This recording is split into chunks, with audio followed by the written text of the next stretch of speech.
Are you tired of watching your cockatiel the conventional way?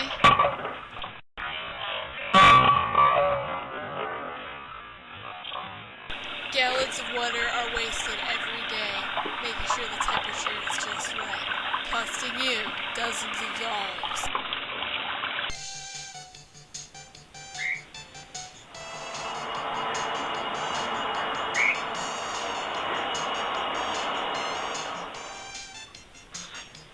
As a husband and soon-to-be father, I would come home after work, after a double come home, and I'd say, "Damn it, would you shut that thing up?"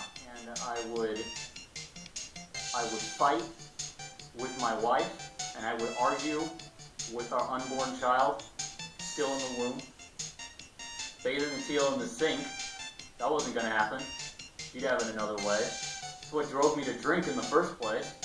That and my horrible marriage. Stone drunk, drunk off my ass, reeking of the creature on my breath. My wife cowering in a corner, usually with another man, all because the cockatiel wasn't washed. There is no doubt to me today that it is the shower perch. It is the shower perch that saved my marriage.